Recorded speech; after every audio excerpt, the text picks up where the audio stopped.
we go at the top. 12 o'clock position, we have the red Terran coming from OGS. He is known as OGS Hyperdub. Do you know the meaning of his name? Hyperdub? no. Do you? No, I don't. I'm just curious. Wondering if it has some sort of hidden meaning in Korea. I'm sure there's a meaning behind it. Everyone has a meaning behind it. And down here at the 6 o'clock position, we have our blue Terran hailing from the team I Am. A very strong Terran. I am happy. So happy right now. He is actually going for a fast refinery once again. Worked out well for him last game. He was able to hold off the early aggression coming in from Hyperdub, so it's a good choice, I feel. Yeah, especially in these positions. He doesn't know that they're cross positions quite yet, but when he does scout that, he's going to feel a lot more comfortable. Unless there's some sort of proxy bio play coming out from Hyperdub, the early refinery is actually a really nice play. Yeah, well, even if it was closer positions, the map is so big, it doesn't really make that much of a difference. You still have to travel a fair way. Yep. A lot longer than any other map.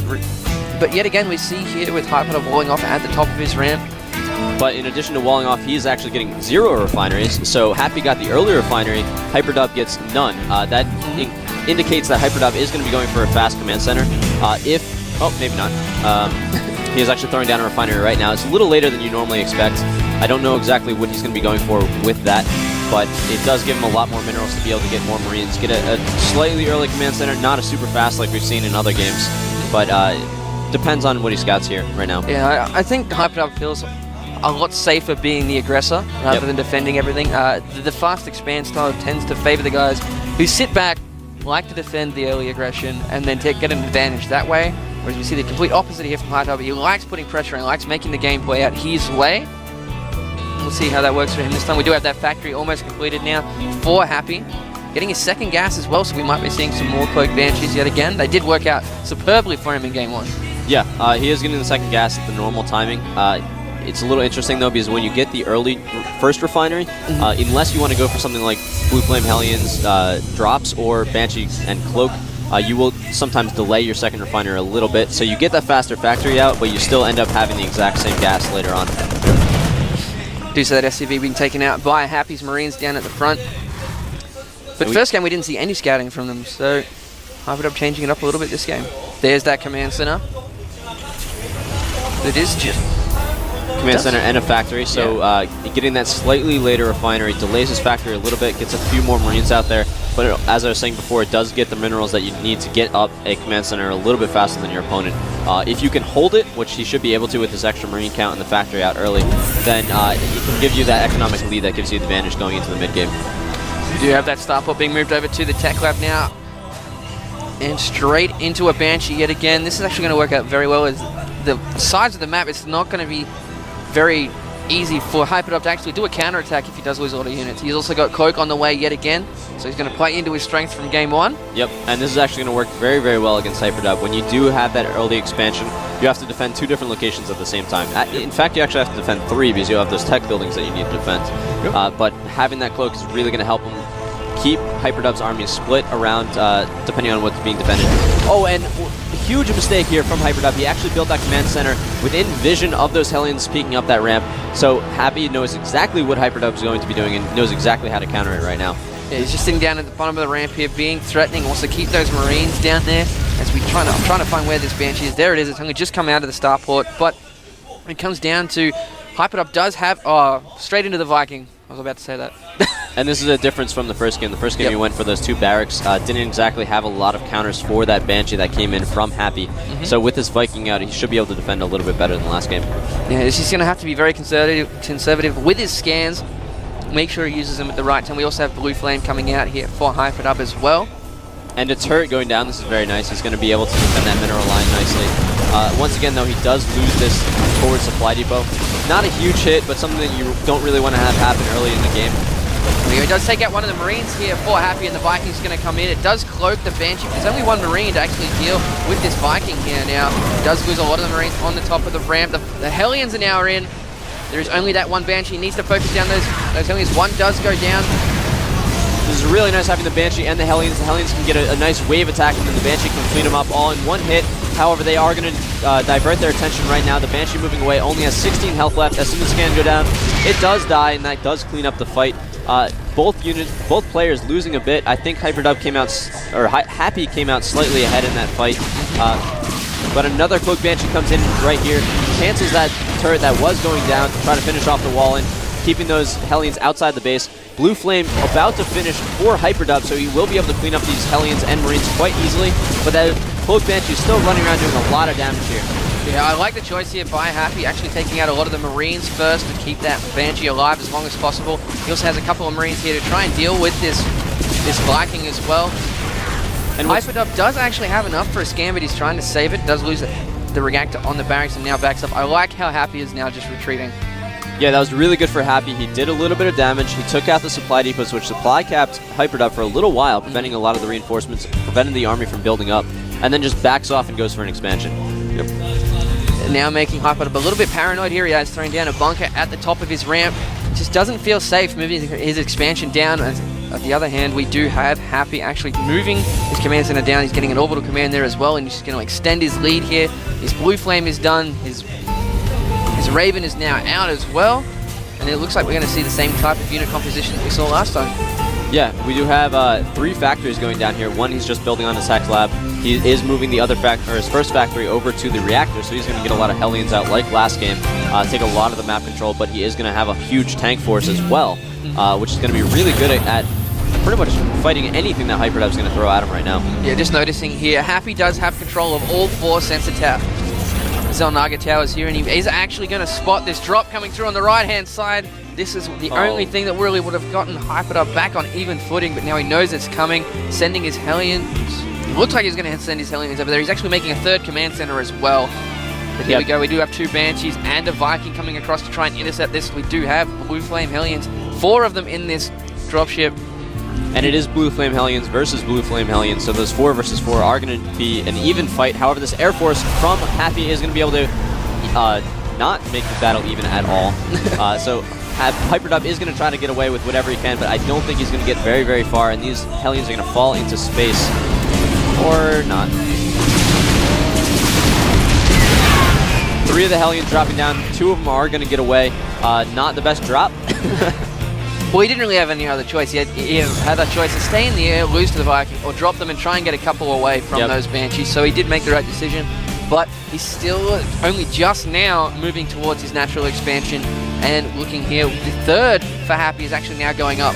Yeah, the economic lead for Happy is really skyrocketing. He is throwing down a 4th factory, so he's going to have a huge mech army coming out here very, very soon. I believe once he gets that 3rd going, he's going to push out with his force, either just completely choke off Hyperdub or go for the kill immediately. And I think you're right here. He's actually only 4 SCVs up in total, but he will have that extra orbital command very shortly, and that is a huge boost to that. Looking at the supply here, we're at 70 to 103, and just the constant pressure by Happy. Just, like I was saying earlier, Hyperdub does not feel comfortable being on the defensive. Yeah, he's a very aggressive player normally, so this is not exactly what he's used to. He does have those Vikings there to be able to force away that Cloak Banshee, but the Cloak Banshee got the scouting he needed. He knows that Hyperdub's only on 2 bases. He just started saturating it. There's a lot of Blue Flame Hellions here, but they do get scouted. However, there's nothing here to defend against them. They are going to move in and take out a lot of the SCVs. Some of them are fighting against the Hellions of Hyperdub to be able to keep them distracted while all these SCVs do go down.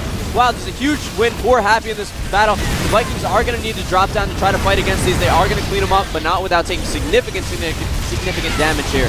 He did lose all those Hellions, but I cannot praise the decision-making enough to split up his Hellions there. Took 2 or 3 to get all of those. We do have a Banshee now working on a supply depot, but he's going to be taken out very quickly by these 3 Vikings. Now, he has cloaked, but not really much he can do about that. And this supply depot is going to burn down if Happy does not respond quickly enough. I think he just went, I'll just go build some more. Yeah. He does have about a 50 supply lead, but I just want to go back to those Hellions, splitting them up. He would not have gotten anywhere near as many SCVs if he'd only gone one or the other. That is very true, because the real thing was he needed to kill before the Vikings dropped to the ground. Exactly. The Hellions could do almost nothing to those Vikings, so by splitting it up, he kept the anti-Hellion force distracted while he could get the kills that he needed to on the SCVs. Yeah, it looked like Happy was actually going to move out here for a second, but he's decided to come back. He does have an insane lead at the moment. There is a lot of tanks there. The majority of Hyperdub's force here is Vikings and Banshees. And he's just setting up 5 missile turrets all around his base right now. He's going to just try to be very, very safe before he moves out. It's a really nice play because if you move out too soon, a counterattack from the air can actually do a lot of crippling damage to you. Yeah.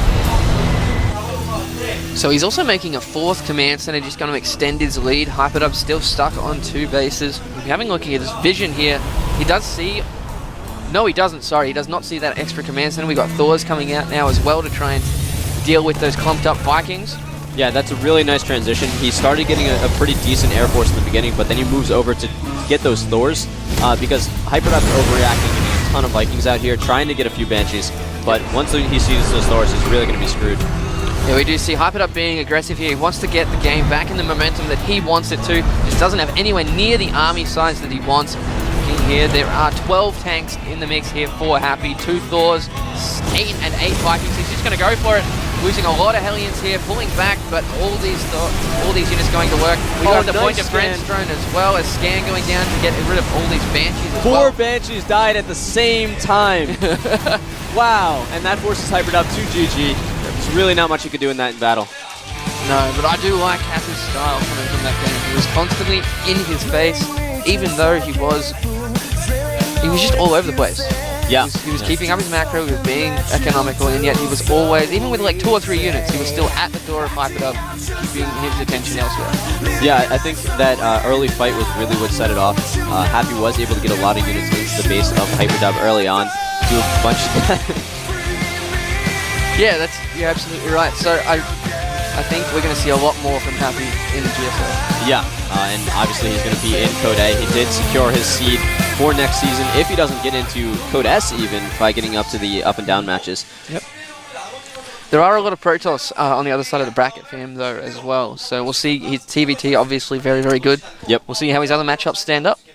Well, the style that he played TVT here actually transitions well to playing against some of the other races. The use of those Blue Flame Hellions we saw in some of the earlier matches of GSL this week, that constant use of those Blue Flame Hellions can really change the pace of a game, especially against Zerg. So I think that his heavy play with Hellions, Banshees, and then transitioning into mech later will actually serve him very, very well in the other matchups as well. Yep. Well, he does have that opportunity of being in the IM house with some amazing players of each race. As we saw in the GSTL, he came out. He does have the confidence now. He's been on TV before. He didn't look nervous at all in that booth. He was quite happy. Yeah. At least he's starting to get there. I think he's still just mildly content. But All right. So the next matchup we're going to have coming up for you is going to be StarTale Curious versus Slayers Yu-Gi-Oh! So we are going to have another mirror matchup for you. It's going to be ZVZ this time. We did see last night a very interesting ZVZ coming in from July and Nest here. If anyone hasn't caught those, check it out on the VODs. It definitely put me and Wolf going, what? Yeah, it was definitely a game that I haven't seen anything like that before. Just an entire screen filled with infested Terrans from both players. Tons of Tier 3 units in a ZVZ, something that you never really hear of in StarCraft 3 War. Really. So it's really nice to see that the gameplay is evolving a lot in StarCraft 2. Going to be interesting to see where we go from here. Yep. Not just trying to read here from the map. It is going to start off on Terminus Re. So a very interesting ZVZ map. Because the way the actual maps work here is they each get 1 veto from the map pool, and then it's random maps. I understand. So you can get some weird matchups there, but I kind of like it that way. It forces people to play on all the maps, flesh out the metagame on each of them, and see how it develops. Yeah, and the other interesting thing is because Code A is so quick this season, from the round of 32 to the round of 8 is only 1 week.